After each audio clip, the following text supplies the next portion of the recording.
Sé bienvenido o bienvenida. En esta ocasión se presentará el capítulo 4 del libro Érase una vez México, tomo 2. Si el contenido es de tu agrado, agradecería demasiado que te suscribieras, dieras like y compartieras el video. Ahora, ponte tus audífonos, relájate y disfruta. Capítulo 4. La intervención y el imperio, 1862 a 1867. Debo, no niego, pago, no tengo. Juárez llegó calientito a ocupar la oficina presidencial y al otro día de su entrada triunfal, el 12 de enero de 1861, arremetió contra el clero, ordenó el destierro del delegado apostólico Luis Clementi, así como del arzobispo Lázaro de la Garza y los obispos Clemente de Jesús Munguía y Pedro Espinosa de Valos, entre otros, por haber fomentado y participado en la guerra contra el gobierno legalmente constituido. Además, ordenó la salida del embajador de España por andar de metiche inmiscuyéndose en los asuntos internos de México a favor de los conservadores. Despachados los enemigos, el presidente se percató de que la situación estaba color de hormiga. Apenas comenzaba el año y el futuro no era halagüeño. Mal empieza la semana para el que ahorcan el lunes, debió pensar. No había lugar para celebraciones y el ánimo no podía ser festivo. La victoria estaba sostenida con alfileres, las arcas vacías, la hacienda pública en bancarrota y había división al interior del Partido Liberal. Varios de sus miembros se oponían a que Juárez fuera ratificado en la presidencia del país. Criticaban que hubiera olvidado el decoro nacional hasta el punto de ponerlo en los pies de los norteamericanos por medio del Tratado de McLean Ocampo, como expresó el diputado José María Aguirre, uno de los que pedían la renuncia de Juárez.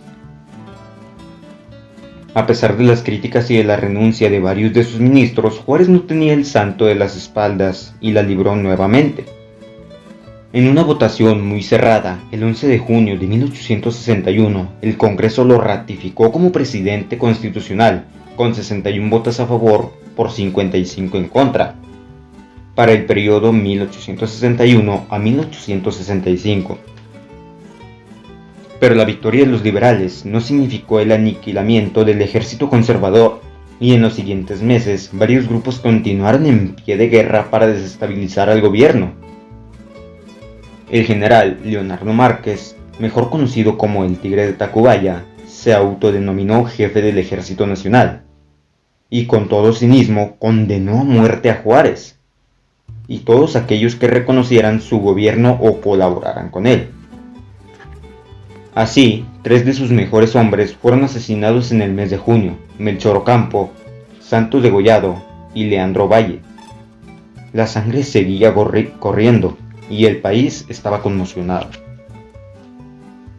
A pesar de que el gobierno había intervenido los ingresos de la iglesia, diezmos, limosnas y demás, por los daños y perjuicios provocados por la guerra, a mediados del año la situación económica era insostenible. El gobierno estaba en la quinta chilla. Si no tenía para pagar los sueldos de los funcionarios públicos, menos para combatir a las gavillas de conservadores que insistían en continuar peleando. En los primeros días de julio, el presidente Juárez sostuvo varias reuniones con su gabinete y tras varias reflexiones tomó otra decisión desesperada, de funestas consecuencias para el país. Partiendo de la premisa de que el gobierno mexicano necesitaba tiempo para generar recursos y reactivar la economía, decidió aplicar la máxima debo, no niego, pago, no tengo. Y el día 17 lanzó un decreto por el cual anunció la suspensión del pago de la deuda por 2 años. El Tigre de Tacubaya y otras monerías. Leonardo Márquez, este nombre se escribe con sangre, señalaba una nota de El Spirit Public, periódico de París en 1861. Cuando se le pronuncia, las aves de rapiña se estremecen de gozo, y el eco de los sepulcros parece un toque de alarma. Los espectros de los fusilados se levantan de sus tumbas, quemados por la pólvora y atravesados a quemarropa. Se había ganado el apodo de Tigre de Tacubaya porque el 11 de abril de 1859, tras derrotar al general liberal Santos Degollado en las afueras de la Ciudad de México, ordenó el fusilamiento no solo de los oficiales del ejército liberal, sino también de los médicos, pasantes de medicina y algunos voluntarios sin rango militar que habían prestado su auxilio a los liberales después de la batalla. Pero eso fue solo el principio. A pesar de la derrota de los conservadores, siguió en pie de guerra y se echó a Melchor Ocampo, quien fue violentamente tomado prisionero y fusilado por órdenes suyas. Pero no satisfecho con darle injusta muerte al liberal, ordenó que su cadáver fuera colgado de un árbol a la orilla del camino. Los liberales movilizaron tropas para capturar a Márquez, pero Santos Degollado y Leandro Valle corrieron la misma suerte que Ocampo a manos, nuevamente, del Tigre de Tacubaya. Pero no fue este el último crimen que Leonardo Márquez. En 1867 dejó cercado al emperador Maximiliano en Querétaro, cuando fue enviado por refuerzos a la Ciudad de México. Y en lugar de regresar con ellos en auxilio de su monarca, se dirigió a Puebla para librarla del asedio de Porfirio Díaz, quien asestó severa derrota a Márquez. El Chacal Márquez nunca pagó por los muchos crímenes y homicidios que cometió. A la caída del Segundo Imperio Mexicano, logró salir de México y se refugió en Cuba, donde murió a los 93 años, sin jamás haber purgado condena alguna por sus crímenes. Inglaterra, España y Francia respingaron con el decreto de Juárez, como si su existencia dependiera de que México les pagara. Lo consideraron una afrenta y decidieron echarle montón. El 31 de octubre de 1861 firmaron la Convención de Londres, por medio de la cual formaron una alianza tripartita para enviar tropas a México y obligar al gobierno a pagar.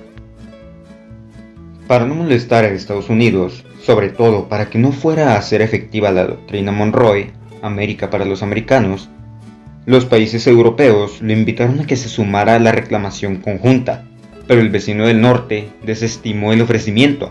Se encontraba enfrascado en su cruenta guerra civil. La Convención de Londres estipulaba que ninguna de las tres naciones buscaría adquirir territorio ni ventajas, y que no ejercería ninguna influencia en los asuntos interiores de México que pudiera afectar el derecho de la nación mexicana de elegir y constituir libremente la forma de su gobierno. Es decir, respetarían la forma de gobierno republicana y federal que había elegido México. Aún así, con todo lo respetuosas de las instituciones mexicanas que pretendían ser las naciones europeas, era un exceso utilizar la fuerza armada para obligar a pagar al gobierno de Juárez. Al conocer la exagerada reacción europea, el gobierno mexicano dio marcha atrás y el 26 de noviembre derogó el decreto del 17 de julio, pero ya era tarde. Entre diciembre de 1861 y enero de 1862 llegaron a costas mexicanas las escuadras de las tres naciones europeas. Tiempo de conspirar. Cuando los franceses enviaron sus tropas a México, ya tenían un plan preconcebido, impulsado por los conservadores para intervenir en territorio nacional. El asunto del pago de la deuda era solo un pretexto. Desde que los liberales llegaron al poder en 1855, tres miembros del Partido Conservador, establecidos en Europa en distintos momentos, conspiraron para convencer a Napoleón III, emperador de los franceses, de intervenir en México y establecer una monarquía. José Manuel Hidalgo y Esnurriazar, 1826 a 1896, guardaba estrecha amistad con Eugenia Montijo, esposa de Napoleón III. Sabía que la emperatriz era de origen español y se veía a sí misma como una nueva Isabel la Católica. Hidalgo le habló bonito al oído, alentó sus sueños de grandeza, le hizo ver la terrible situación por la que atravesaba México y la convenció de que tenía una misión al lado de su marido: salvar a la raza y culturas latinas de la amenaza protestante estadounidense. En 1861, cuando Hidalgo recibió las noticias de la ruptura de relaciones de Francia, España e Inglaterra con México, aprovechó su amistad con la emperatriz Eugenia para conseguir una entrevista con Napoleón III, a quien le expresó que era la oportunidad para que Francia le tendiera la mano a México. El emperador pensó en su propia grandeza, quería emular las conquistas de su tío, Napoleón Bonaparte, y además hacer lucrativos negocios con la intervención. Hasta sus oídos había llegado el rumor de que en Sonora había grandes yacimientos de oro esperándolo. José María Gutiérrez Estrada, 1808 a 1867, también se emocionó cuando supo que las fuerzas francesas marchaban rumbo a México. El momento no podía ser más propicio para impulsar definitivamente el establecimiento de una monarquía. Desde 1840, Gutiérrez Estrada había planeado la idea de sustituir la república por una monarquía, en una controvertida carta abierta al presidente Anastasio Bustamante, que le costó el exilio. Fiel a sus convicciones, esperó con paciencia hasta que las condiciones para el establecimiento de una monarquía en México estuvieran dadas, y el momento había llegado. Vuelta a la monarquía. En 1840, José María Gutiérrez Estrada escribió que la nación examine si la forma monárquica, con un príncipe de estirpe real, no sería más acomodada a las tradiciones, a las necesidades y a los intereses de un pueblo que desde su fundación fue gobernado monárquicamente. Si no variamos de conducta, quizá no pasarán 20 años en que veamos tremular la bandera de las estrellas norteamericanas en nuestro Palacio Nacional. La carta significó su perdición, se convirtió en el traidor del momento, como osaba sugerir que la república no funcionaba en México. Por sus letras fue perseguido y expatriado e instaló su residencia en París. Juan Nepomucemo Almonte, 1803 a 1869, era el tercero de los conspiradores. Hijo natural de José María Morelos, había sido declarado traidor a la patria por el gobierno de Juárez luego de firmar un tratado con España durante la Guerra de Reforma, por el cual el gobierno conservador restableció relaciones diplomáticas con ese país, comprometiéndose a pagar indemnizaciones a ciudadanos españoles que habían sido víctimas de crímenes en los años anteriores. El tratado Mon-Almonte abrió la posibilidad de que el gobierno conservador recibiera ayuda económica y material de España para hacer frente a los liberales, pero antes fueron derrotados. Almonte partió al exilio y en Francia se unió a los esfuerzos de Gutiérrez Estrada e Hidalgo y Esnaurriazar, que terminaron por rendir frutos, pues además contaban con el apoyo del clero mexicano y de los jefes militares conservadores que buscaban revancha luego de su derrota en la Guerra de Reforma. Almonte fue el único de los tres que, sin pudor alguno, regresó a México arropado por la espalda francesa y publicó un plan político en Córdoba el 1 de marzo de 1862, en el que se proclamó jefe supremo de la nación, autoridad que lógicamente fue desconocida por el gobierno de Juárez. Al ser declarado traidor, respondió: «No vengo atenido a las fuerzas del país, que de nada me servirán, por eso traigo bayonetas francesas». Con la presencia de tropas extranjeras en México, en febrero de 1862, el gobierno de Juárez se jugó la última carta, logró que los representantes de las tres naciones se reunieran en La Soledad, Veracruz, con el ministro de Relaciones Exteriores, Manuel Doblado, para negociar.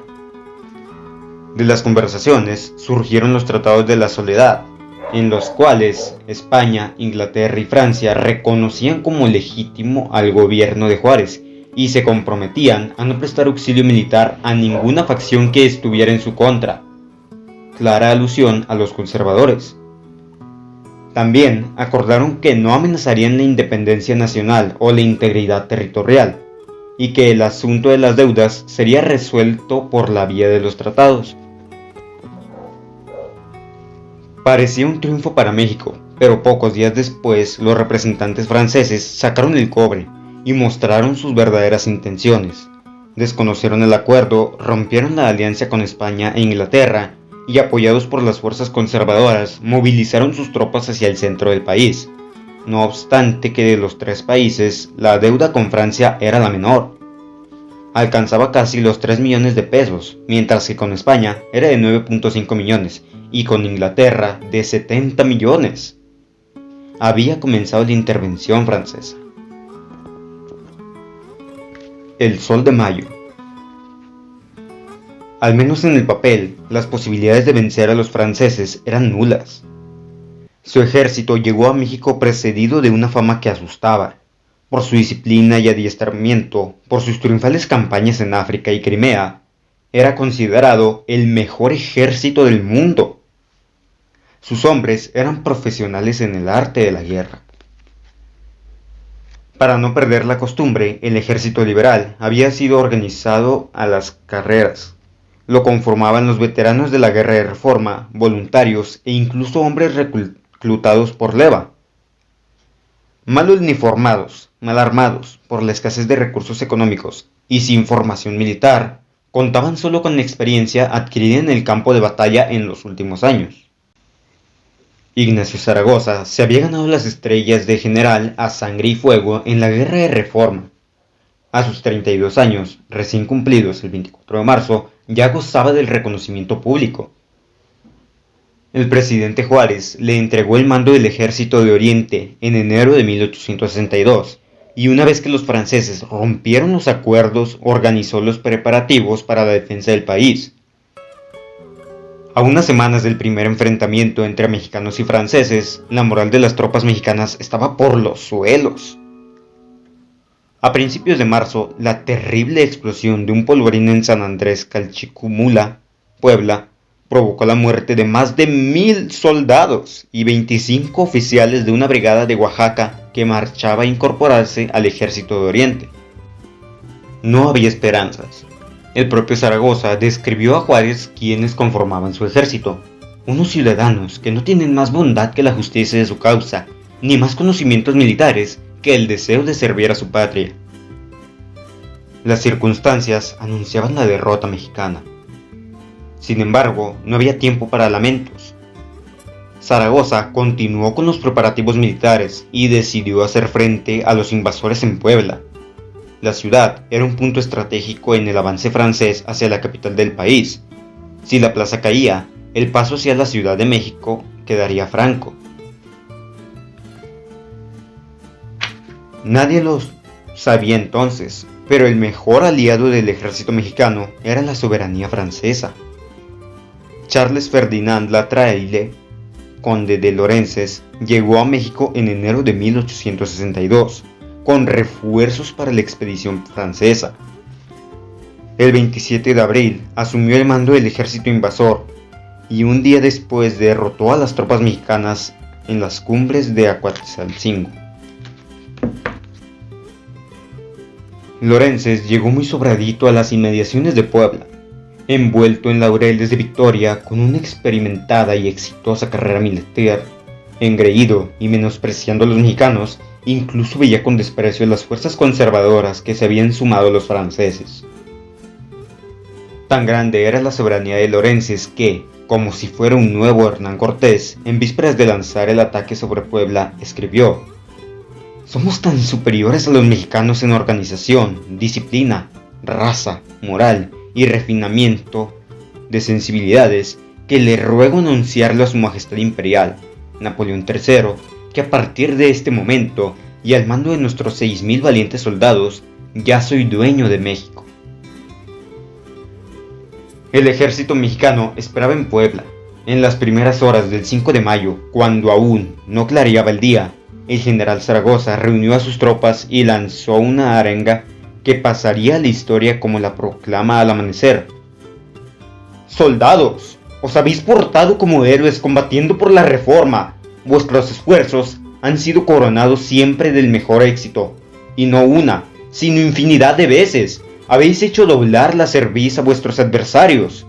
Hoy vais a pelear por un objeto sagrado, vais a pelear por la patria, y yo me prometo que en la presente jornada le conquistaréis un día de gloria. Nuestros enemigos son los primeros soldados del mundo, Pero vosotros sois los primeros hijos de México y os quieren arrebatar vuestra patria. Soldados, los veo en vuestra frente la victoria. Fe y ¡viva la independencia nacional! ¡Viva la patria! La recién inaugurada línea telegráfica Puebla-México sirvió para que, en Palacio Nacional, el presidente Juárez y sus ministros estuvieran informados del desarrollo de la batalla con diferencia de solo algunos minutos. La república se jugaba su futuro en Puebla. La independencia corría el riesgo de ser mancillada por las bayonetas francesas. El telégrafo comenzó a moverse desde muy temprano, del 5 de mayo de 1862. El primer mensaje fue de Zaragoza. En este momento son las 9:30 de la mañana. Tengo a la vista la vanguardia del ejército invasor y tengo formado mi campo a suburbios de la ciudad. 1 hora y 15 minutos después, el aparato registró nuevamente los rápidos movimientos que se traducían en palabras. El enemigo estaba acampando a 3/4 de la garita de esta ciudad. El cuerpo del ejército listo para atacar y resistir. A las 12:28, el general anunció el inicio de las hostilidades. Son las 12 del día y se ha roto el fuego de cañón por ambas partes. La suerte estaba echada. Lorences creyó que enfrentar al ejército mexicano sería un día de campo y dividió sus fuerzas en 3 columnas. Oleadas de frachutes avanzaron para estrellar una y otra vez a los muros del fuerte de Guadalupe, defendido por el gente del pueblo, indígenas serranos que peleaban con más audacia y coraje que con orden y disciplina. Los gritos de los generales mexicanos se oían en el campo de batalla. Porfirio Díaz, Felipe Berrizobal, Miguel Negrete y otros jefes se multiplicaban para no darle respiro a los invasores. Lorences lanzó 3 asaltos sobre las líneas mexicanas y las 3 veces fueron rechazados. El campo de batalla comenzó a ser tapizado con hombres vestidos de azul y rojo, colores característicos de los zuavos. Pasadas las 5 de la tarde, se recibió en la Ciudad de México un nuevo telegrama que, con cierta incredulidad, permitió al presidente y a sus ministros abrigar la esperanza en el triunfo. 2 horas y media nos hemos batido. El enemigo ha arrojado una multitud de granadas.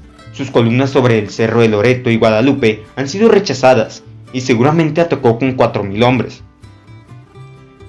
En este momento se retienen las columnas y nuestras fuerzas avanzan sobre ellas. Comienza un fuerte aguacero. A las 5:49 minutos, Zaragoza telegrafió las palabras que pasarían a la historia. Las armas nacionales se han cubierto de gloria. Con cerca de 1,000 bajas, Lorences se retiró de Puebla, pero como perro con la cola entre las patas y con la amenaza de que una parte del ejército de la República saliera en su persecución. La culpa de la derrota cayó entera sobre su persona. Trató inútilmente de arrojarla, de justificarse, de dar explicaciones, y lo único que se le ocurrió fue decir que lo habían mal informado. Se le había dicho, en efecto, que si entraba a Puebla sería recibido con aclamaciones por la población, escribió Dubois de Saligny, representante francés en México. La más reaccionaria de todo el país, que le elegiría arcos de triunfo y cubriría con flores a nuestros soldados. Pero al menos para eso era necesario que supiera entrar en la ciudad. En cuanto a Zaragoza, el general Lorences debía suponer, sin que se le hubiera advertido, que probablemente estaba ocupado en otra cosa que en trenzar coronas de flores y erguir arcos de triunfo para recibirnos. Como respuesta ante la desastrosa derrota de Puebla, Napoleón III destituyó a Lorences y en su lugar nombró al mariscal Elías Federico Fauré. El soberbio francés todavía tuvo el cinismo de cuestionar la decisión del emperador de los franceses, aduciendo el derecho de reivindicar su honor, petición que no le fue concedida.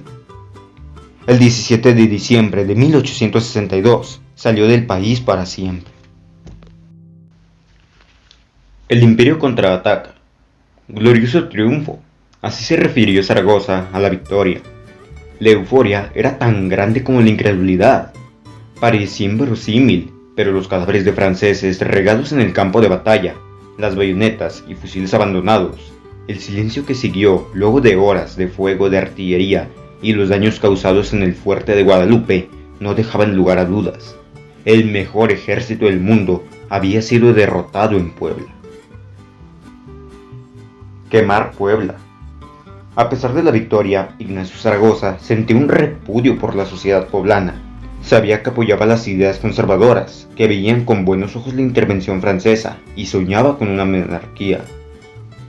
«Esta ciudad execrable», escribió sobre Puebla el 9 de mayo, «que no he incendiado porque existen en ella criaturas inocentes. En cuanto al dinero, nada se puede hacer aquí, porque esta gente es mala en lo general, y sobre todo muy indolente y egoísta. Qué bueno sería quemar Puebla. Está de luto por el acontecimiento del día 5. Esto es triste decirlo, pero es una realidad lamentable». El sentido común y la lógica militar indicaban que el ejército mexicano debía marchar sobre las derrotadas tropas invasoras para aniquilarlas, expulsarlas del país, colgar a los traidores y acabar con la amenaza de intervención. Pero el gobierno estaba paralizado, seguía con el mismo problema que había originado todo: no tenía dinero para sostener una contraofensiva. Además, ciertas envidias dentro del ejército, desatadas por la creciente popularidad de Zaragoza, impidieron darle el tiro de gracia a los franceses en Orizaba, hasta donde se habían retirado. Los invasores pudieron tomar un respiro durante el segundo semestre de 1862, y aunque sostuvieron algunos enfrentamientos con el ejército mexicano, pudieron recuperarse, reorganizarse y recibir refuerzos.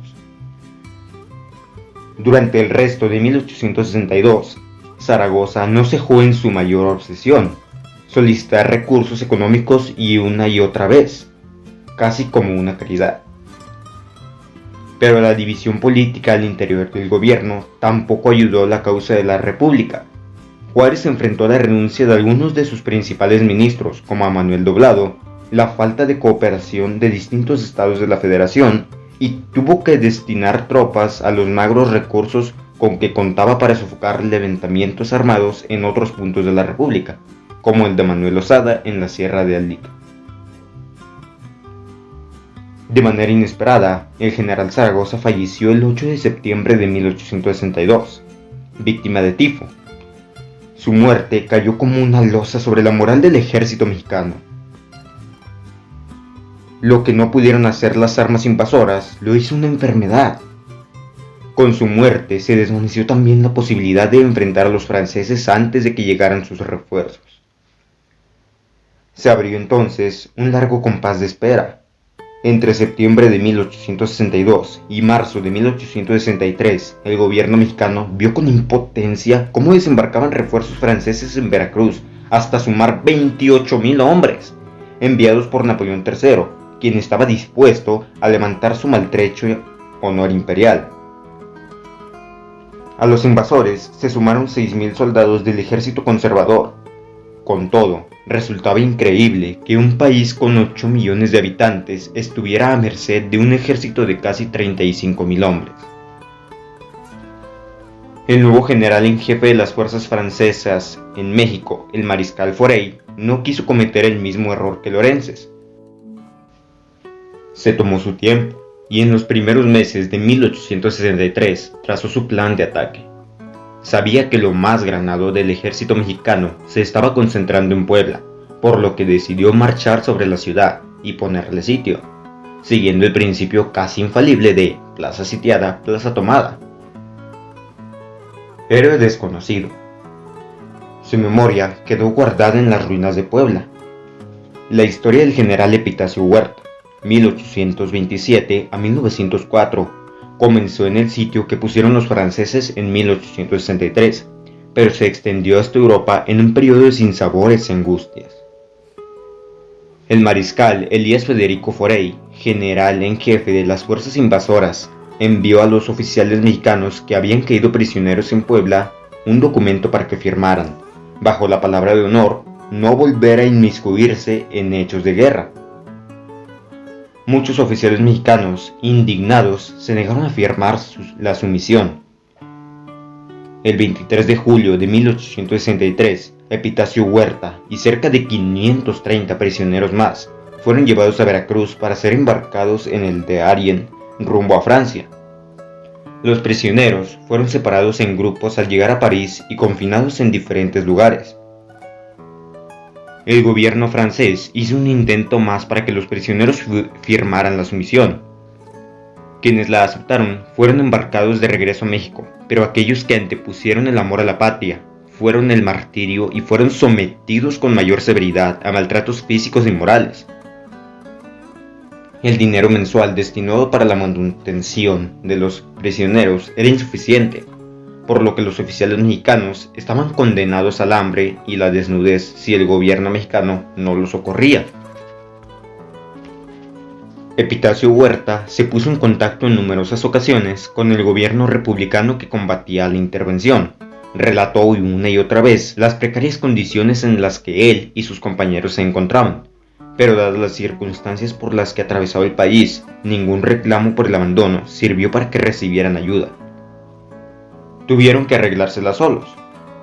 En mayo de 1864, las autoridades mexicanas y francesas llegaron a un acuerdo.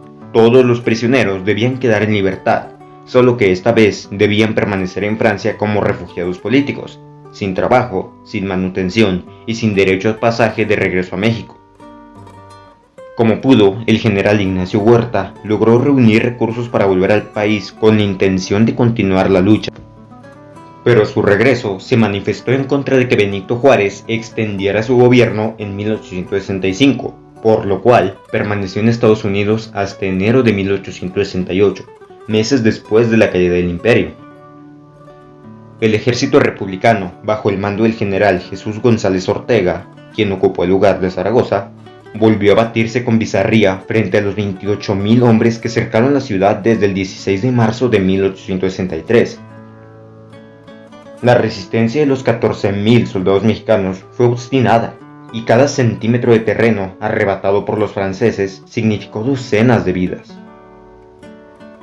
La fuerza republicana hicieron todo lo posible para defender la ciudad y dispararon hasta el último cartucho disponible. Los soldados de la República defendieron Puebla durante 62 días, cuadra por cuadra, calle por calle y casa por casa. El paso de las horas ya no era marcado por los relojes de los templos o el cotidiano repique de campanas. El tiempo había sido tomado por los obuses que caían dentro de la ciudad, o se encontraba en las cargas que el ejército francés lanzaba sobre las defensas mexicanas.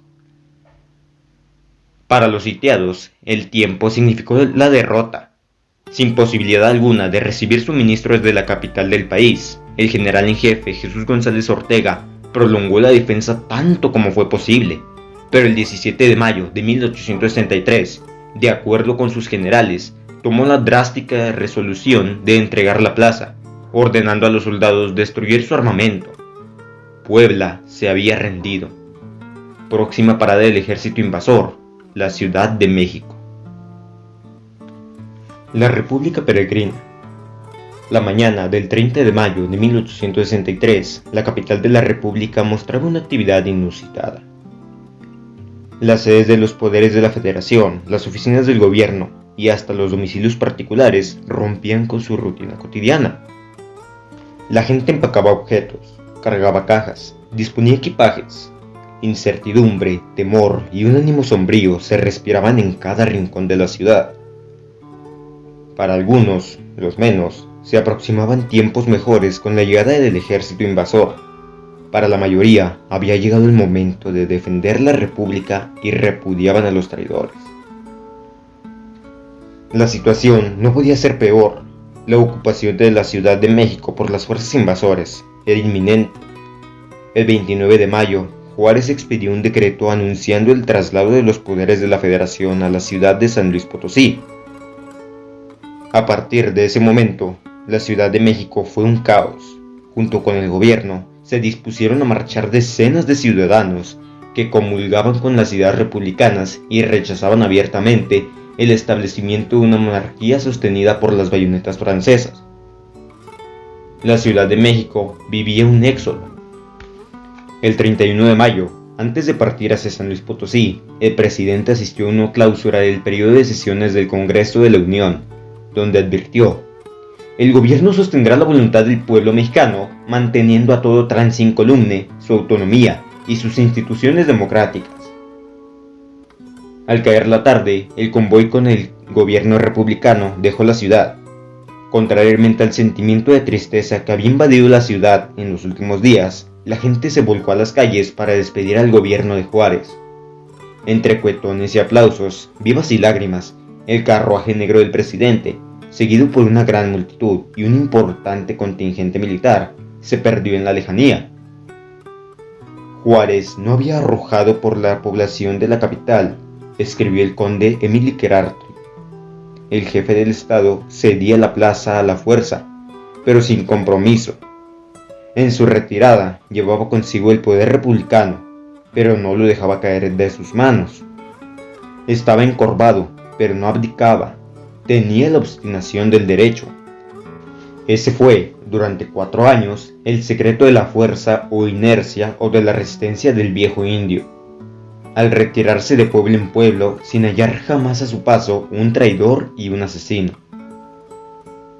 Juárez hizo de la Constitución de 1857 un símbolo de lucha y resistencia contra el imperialismo francés, contra la usurpación de Maximiliano, contra los conservadores que habían traicionado el país, y cargó con la legalidad en su carruaje acompañado de sus ministros Guillermo Prieto, Sebastián Lerdo de Tejada y José María Iglesias. Juntos marcharon hasta el norte del país, huyendo del acoso de los franceses con una sola certeza: no claudicarían. Al tiempo que el gobierno comenzaba su peregrinar, muchos hombres tomaron las armas y continuaron la lucha iniciada desde el 5 de mayo de 1862. Porfirio Díaz, Mariano Escobedo, Ramón Corona, Nicolás Romero, José María Arteaga y Carlos Salazar estaban dispuestos a sucumbir por la causa de la República y a luchar por lo que el propio Juárez llamó la segunda independencia de México. Era un rey de chocolate. Las tropas invasoras, al mando de Forey, ocuparon la Ciudad de México el 10 de junio de 1863.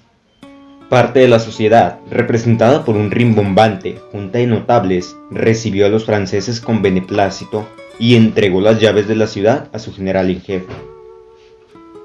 Al día siguiente, Forey lanzó un manifiesto que le puso los pelos de punta a los conservadores, pues estableció que los propietarios de los bienes nacionales que hubiesen sido adquiridos regularmente y conforme a la ley de nacionalización de los bienes del clero no serían de ninguna manera inquietados y quedarían en posesión de sus bienes, lo cual, en buen romance, significaba que los franceses ratificaban las leyes de reforma, aunque esa decisión, en última instancia, sería de Maximiliano.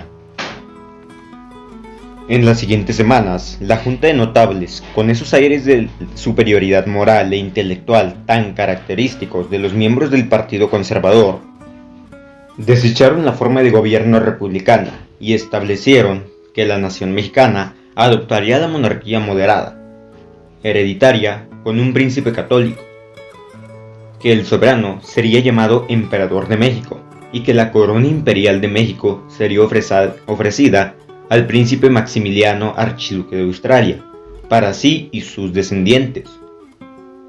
Si no la aceptaba, la Junta de Notables le pediría humildemente a Napoleón III que designara a otro emperador. Aunque los conservadores apenas preparaban el show para hacer el ofrecimiento oficial de la corona al archiduque austriaco, tras bambalinas, el emperador de los franceses ya tenía planchado el asunto con el propio Maximiliano. Todo era cuestión de tiempo y de protocolo, y mientras llegaban los flamantes emperadores a México. En julio de 1863, la Junta de Notables estableció la regencia para organizar políticamente el imperio, y nombró a la comisión que tendría el alto honor de viajar a Miramar, en Trieste, Italia, a ofrecerle el trono a Maximiliano. Increíblemente, las partes involucradas sabían muy poco unas de otras. Napoleón III apoyó a un príncipe de medio pelo como lo era Max. Primero porque era el hermano del emperador austriaco, Francisco José, a quien Francia había derrotado recientemente en 2 batallas. La candidatura de Max al trono mexicano, apoyado por Francia, descendió las relaciones con Australia. Pero Napoleón III nunca se detuvo a considerar el costo de la aventura mexicana. De entrada, la derrota francesa el 5 de mayo había retrasado un año los planes intervencionistas con todo lo que significó eso en pérdidas económicas. Además, el emperador jamás imaginó la resistencia que ofrecerían las fuerzas republicanas y mucho menos pensó que la guerra de secesión estadounidense se fuera a concluir tan pronto, en 1865, con lo que Estados Unidos presionaría a Francia para que sacara sus manos de América. Los conservadores, por su parte, sabían poco de Maximiliano, pero no les importó. Querían un monarca a como diera lugar, y si Napoleón III, en su infinita sabiduría, lo había escogido, no había razones para cuestionarlo. Austriaco, italiano, español o francés, daba lo mismo. Pensaban que al fin y al cabo un monarca era un monarca. Los partidarios del imperio desconocían el carácter y la personalidad de Maximiliano. No se molestaron en indagar, en pedir referencias, valga el término. Literalmente se aventaron a la viva México. Emmanuel Maceras, contemporáneo de Maximiliano, describió la personalidad y el carácter del próximo emperador de México que ningún conservador quiso atender. Parecía que les bastaba con que el monarca fuera católico. Ligero hasta la frivolidad, versátil hasta el capricho, incapaz de encadenamiento en las ideas como en conducta, a la vez irresoluto y obstinado, pronto a las aficiones pasajeras, sin apegarse a nada ni a nadie, enamorado sobre todo del cambio y del aparto, con grande horror a toda clase de molestias, inclinado a refugiarse en las pequeñeces para sustraerse a las obligaciones serias, comprometiendo su palabra y faltando a ella en igual inconsistencia, no teniendo, en fin, la experiencia y el gusto a los asuntos graves y solo inclinándose ante las cosas agradables de la vida. El príncipe encargado de reconstruir México era, bajo todos los puntos de vista, diametralmente opuesto al que hubiera necesitado el país y las circunstancias. Además, Maximiliano no conocía tanto a Napoleón III para confiar en él y poner su vida y su futuro en manos francesas, pero sabía menos aún de México, sobre su historia, sus conflictos, su sociedad, Juárez, la República, los conservadores que estaban por ofrecerle el trono. Si aceptó la corona mexicana fue por ambición y por un cúmulo de problemas que lo asolaban desde hacía tiempo. Como no era el primogénito de la casa imperial de los Habsburgo, estaba condenado a ser el segundón y era casi imposible que accediera al trono imperial austriaco, sobre todo cuando su hermano, el emperador, ya tenía descendencia. Max era mal visto por su familia debido a su desmedida ambición. Para nadie era un secreto que miraba con recelo a su hermano el emperador. Despilfarrador como buen monarca, había gastado en exceso en la construcción de su castillo de Mirabat, en Trieste, y lo perseguían los acreedores exigiéndole el pago de sus deudas. Contrajo matrimonio con Carlota, 1857, más por interés que por amor, pues era una de las mujeres más ricas del mundo. Carlota también tenía lo suyo. Su temprana orfandad materna la llevó a tener una estrecha relación con su papá, el rey Leopoldo I de Bélgica. Fue educada para gobernar, pero difícilmente podía hacerlo en Europa, dado que el trono austriaco nunca llegaría a manos de Maximiliano.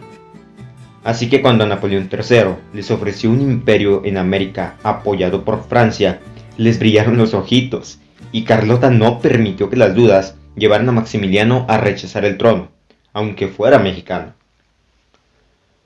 ¿Cómo era Carlota? Su talento y su saber cautivaban apenas se tiene la dicha de hablar con ella. Su instrucción es muy variada y tiene una gran facilidad para las lenguas. Habla francés, alemán, inglés, italiano y español. Su trato es dulce, su conversación amena y digna en todo del príncipe que hemos elegido. Sus tendencias a estudiar y discutir asuntos serios, extraños, siempre la imaginación de una joven de 24 años. La variedad de los idiomas que hablaba, su gracia al pronunciar el nuestro, la fe que tenía en la empresa y la resolución de su carácter, todo nos cautivaba y aumentaba nuestras esperanzas. José Manuel Hidalgo y Snurri Azar. El 3 de octubre de 1863 se presentó en el castillo de Miramar la comisión encargada de ofrecerle la corona a Maximiliano. Entre sus miembros se encontraban José Manuel Hidalgo y Snurri Azar, José María Gutiérrez Estrada, dos de los más activos promotores del imperio, el padre de Francisco Javier Miranda, Thomas Murphy, Adrián Wool, Ignacio Aguilar y Marocho, entre otros. El ofrecimiento de la corona fue la última pieza de la gran intriga que durante años urdieron los conservadores mexicanos en las cortes europeas. En su discurso, Gutiérrez Estrada dijo lo que Maximiliano deseaba escuchar, y poco faltó para que se echara a sus pies y se pusiera de tapete. Pero si es grande y fundada, nuestra fe en las instituciones monárquicas no puede ser completa si éstas no se personifican en un príncipe dotado de las altas prendas que el cielo os ha dispensado con mano pródiga. Cuidadoso de las formas, antes de aceptar, el archiduque se puso sus moños democráticos y solicitó que el ofrecimiento estuviera acompañado del apoyo unánime del pueblo mexicano manifestado a través de un plebiscito. Ante la ocurrencia de Maximiliano, con el tiempo encima y bajo la supervisión de las bayonetas francesas, en diciembre de 1863, la regencia facilitó la engorrosa elección y giró la orden de que las autoridades de las poblaciones ocupadas por los franceses no esperaran a recoger la firma de los vecinos, mostrando su apoyo a Max. Bastaba con que las propias autoridades firmaran las actas de adhesión al imperio para darlas por buenas. Así, con un fraude monumental, la población mexicana aclamó a Maximiliano. El 10 de abril de 1864, el archiduque aceptó oficialmente la corona mexicana, pero anímicamente estaba al borde del colapso. Un día antes, su hermano, el emperador Francisco José, lo vio obligado amablemente a renunciar a los derechos de sucesión al trono austriaco, y no tuvo más remedio que hacerlo, y firmó el llamado Pacto de Familia. Carlota no dejó que se quebrara. Unas horas después, el mismo día que el archiduque dio su respuesta a los mexicanos, también firmó con Francia el Tratado de Miramar. Max aún no pisaba tierras mexicanas y ya había hipotecado el país. Las condiciones del tratado eran en extremo gravosas, y para acabarla de molar, tenía una parte secreta que desconocían los conservadores, pero de la cual más temprano que tarde se enterarían. Maximiliano se comprometió a respetar la ley de nacionalización de los bienes del clero, de acuerdo con el manifiesto que el mariscal Forey había dado a conocer el 11 de junio de 1863, luego de ocupar la Ciudad de México. Tratado de Miramar. Firmado el 10 de abril de 1864, el Imperio Mexicano se comprometía a reembolsar a Francia lo que había gastado por la expedición francesa, cuya cifra, hasta el 1 de julio de 1864, fue calculada en 270 millones de francos, lo que equivalía a más de 50 millones de pesos. De esa cantidad, se exigía un pago inmediato de 66 millones de francos. Además, las arcas nacionales pagarían los sueldos de la legión extranjera, el transporte de Francia a México y viceversa, cada 2 meses, las indemnizaciones a los súbditos franceses cuyas reclamaciones habían dado origen a la intervención, 25 millones de francos anuales para los gastos de guerras extras y los sueldos de los soldados franceses que permanecían en México. También establecía la reducción paulatina de las tropas francesas en México en tanto el emperador creaba su propio ejército. La aventura imperial comenzaba con los peores augurios. Hombre dubitativo, falto de carácter, caprichoso y veleidoso, al aceptar la corona mexicana en Miramar, expresó: "Yo, Maximiliano, emperador de México, juro a Dios por los santos evangelios procurar por todos los medios que estén a mi alcance el bienestar y prosperidad de la nación, defender su independencia y conservar la integridad de su territorio". Por lo pronto, el país que se comprometía a defender ya lo tenía empeñado ante Napoleón. Castillos en el aire. No hubo historia de amor, ni aguardaba final feliz. Ni siquiera su estancia en Miramar sirvió como escenario para una historia romántica. En México solo les esperaba el infortunio que la pareja imperial parecía buscar con afán. Si hubo amor, fue tan solo de parte de Carlota, y lo que hubo, Maximiliano se encargó de destruirlo. Ella subió al altar profundamente enamorada el 27 de julio de 1857, y durante un par de años la relación fluyó sin los vaivenes emocionales del archiduque. Sin embargo, el carácter melancólico y dubitativo, y hasta perverso del austriaco, no tardó en aflorar. A finales de 1859, los archiduques viajaron a las islas Madeira, localizadas en el Atlántico, al noroeste de África. Carlota desconocía el motivo del viaje, que resultó sumamente doloroso para ella. En Madeira descansaban los restos de la difunta María Amelia de Orleans y Braganza, hija del emperador Pedro I de Brasil, quien había sido el verdadero amor de Maximiliano. El archiduque entró en una severa depresión y le reveló a Carlota lo que había sentido por María Amelia. Sin tentarse el corazón, Max le llevó a la casa donde había fallecido su amada y a la tumba donde reposaba, mostrándose en todo momento ante Carlota lleno de tristeza y duelo. No contento con eso, la dejó 3 meses en Madeira, junto a la muerta, mientras él continuaba el viaje rumbo a Brasil. Cuando regresaron a Miramar, en 1860, el matrimonio estaba destruido. A partir de ese momento, lo único que los unió fue la ambición, y desde 1863, la obsesión por el trono mexicano. Ante la decepción, Carlota supo guardar las formas, las apariencias, el protocolo y en todo momento se mostró frente a las distintas casas reinantes europeas con la dignidad propia de una archiduquesa. Una vez en México, 1864, desahogó su frustración amorosa entregándose de lleno a la organización política del imperio y a los momentos en que podía ejercer el poder cuando Max se ausentaba de la Ciudad de México. Su relación era una farsa y el Segundo Imperio una ficción. Maximiliano y Carlota llegaron a Veracruz el 28 de mayo de 1864 a bordo de la fragata Novara, pero a diferencia de la historia de vítores y fanfarrias que construyeron en su imaginación, la gélida recepción que les ofreció la sociedad mexicana hizo verter a Carlota las primeras de muchas lágrimas que derramaría a consecuencia del fatídico desenlace del Segundo Imperio Mexicano. La situación cambió por completo el 12 de junio, fecha en que los emperadores entraron a la Ciudad de México. La parte más conservadora de la sociedad se les entregó. Las campanas de los templos resonaron, fuegos de artificio iluminaron la noche. Hubo verbenas y escucharon serenatas. Todo era oropel. Maximiliano solo pudo sostener su imperio mientras contó con el apoyo de las bayonetas francesas, porque de origen el imperio mexicano nació muerto, surgido de un acto de alevosa usurpación.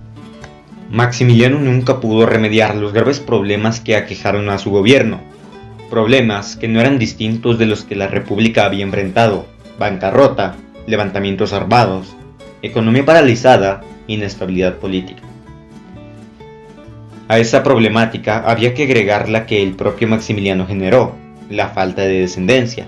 Siendo una monarquía hereditaria, el asunto se convirtió en un asunto de Estado.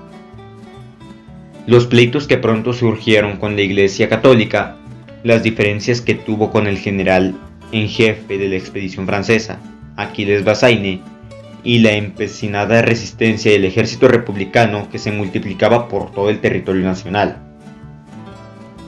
El archiduque no tenía idea de la realidad mexicana. El país que gobernaba estaba en quiebra, pero no importaba. Era necesario que los emperadores se dieran sus lujitos, así que se fijó un ingreso anual de 1.5 millones de pesos, cuando el presidente de la República recibía 36,000 pesos al año, si las circunstancias del erario público le permitían cobrar. Con los gastos de Carlota y de la corte, la cantidad total que desembolsaban las arcas nacionales para que la pareja imperial se la pasara bien en México era de 1.7 millones de pesos, cuando el ingreso total del país en 1865, que fue el mejor año del imperio en términos económicos, ascendió a 18 millones de pesos. Era un insulto. Los emperadores se quedaban casi con 10% del erario. Como era lógico, no había economía que resistiera, y Maximiliano tuvo que recurrir a préstamos que con el tiempo se hicieron impagables.